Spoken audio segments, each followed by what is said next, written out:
Today we are going to start the simulation learning. Before simulation learning, you know there are the three phases of the simulation learning. First one is the pre-briefing or briefing of the simulation, orientation to the environment, and case scenario.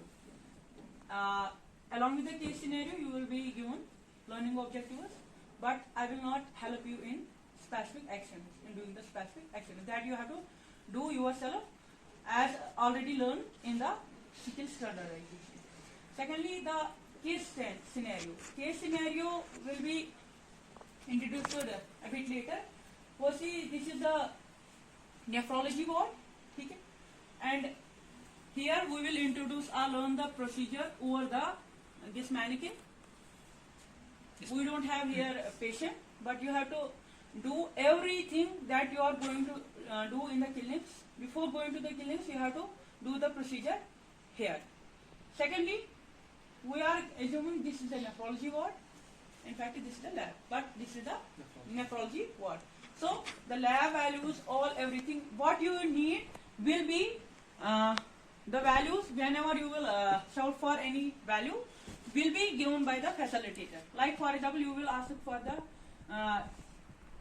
BP. I will shout for how much systolic and diastolic. जितना भी होगा सारा कुछ जो है जहां जरूरत होगा, जरूरी नहीं है इस प्रोसीजर में होगा। आप हम जो फ्यूचर में और सिमुलेशन करने जाएंगे तो मैं प्री ब्रीफ सारा बोल रही हूँ, बाद में आपको आसानी हो जाएगी। And I welcome you all the participants here. Secondly, emotions हम पूछते ही रहते हैं, ठीक है? And there is this is simply the learning platform, not for the evaluation. Nobody is going to evaluate you. Whatever you are doing here, it is only for the learning. We are actually video भी उठाया जा रहा है, but again that is for किसके लिए कि आगे learning हम दूसरों को दिखा सके, ठीक है?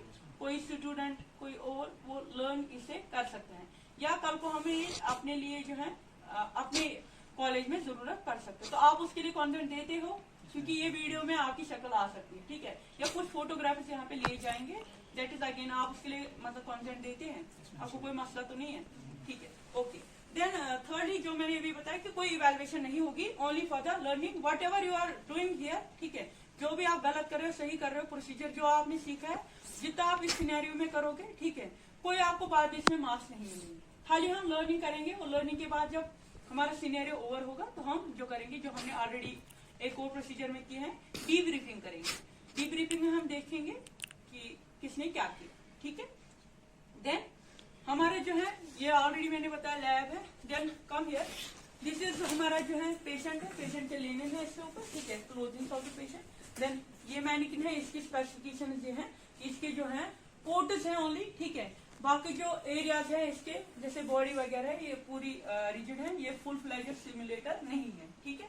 ये कोई आपको बात भी नहीं कर सकता है, ठीक है? आप मुंह में इसको कुछ डालने की कोशिश करोगे, लाइक अगर आपको कल को आटी डालूंगा तो ये उसके लिए नहीं बना है, ठीक है? सेकेंडली, जो मैंने अभी बताया आपको कि ये हाई फिडिलिटी सिमुलेटर तो नहीं है, तो सो ही विल और she will not give you reading. तो ये फीमेल मैनिकिन है। पोर्ट मैंने अभी बताया, जैसे आईवी पोर्ट होगा, इसमें यूरिनरी पोर्ट होगा, तो वो आप यूज कर सकते हैं, ठीक है? Then patient scenario. What is the scenario? We have we are assuming that she is a 35-year-old woman, namely Azra इसका नाम है, and she has been admitted in the nephrology ward in the at 12 p.m.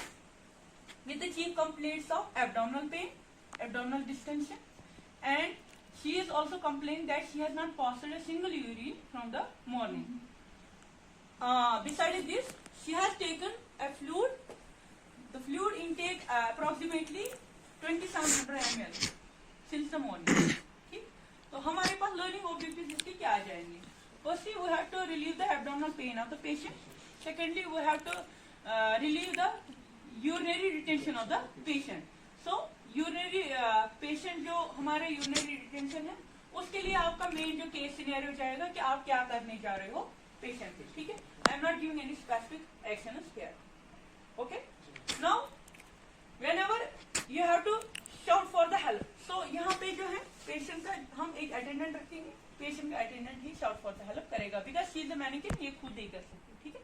Now roles, हमारे roles इस scenario में क्या क्या होगा। First you will the facilitator, that is me urban teacher. Next time जो होगा फैसिलिटेटर आप ही होगा, ठीक है। फैसिलिटेटर है, उसके बाद ही यहाँ पे और एक रह सकते हैं को फैसिलिटेटर, ठीक। जो अगर मेरा कोई और टीचर मुझे असिस्टेंट चाहिए तो वो भी रह सकता है, वो बाद में मुझे डीब्रीफिंग में हेल्प करेगा, ठीक। सेकेंडली हमें जो रोल चाहिए इसमें that is nurse. Who will be the nurse? Nurse कौन रहेगा आप में? और आप रहेंगे, ठीक है, आप इधर रहे तो नर्स ये रहेंगे। उसके बाद ही नर्सिंग स्टूडेंट, नर्स असिस्टेंट, एक नर्स असिस्टेंट कौन रहेगा? Very good. Then nursing student दो चाहिए हमें, आप इधर रहेंगे, very good. Patient attendant, patient attendant आप रहेंगे, ओके, इनको उधर छोड़िए, okay. Then one observer, observer कौन रहेगा? आप रहेंगे, ठीक है, आप इधर। अब मैं आपको अलग अलग के सबके रोल्स बताऊंगी, ठीक है। तो सबके सामने नहीं बोलूंगी, मैं अलग अलग से अपने अपने रोल्स आपको बताऊंगी। तो मीनवाइल जो नर्सिंग स्टूडेंट्स है, ठीक है, और नर्स है और नर्स असिस्टेंट है, आप चारों क्या करोगे बेटा, यहाँ से देख लो आर्टिकल्स फुल है कि नहीं है, ठीक है। कुछ चाहिए तो नहीं चाहिए।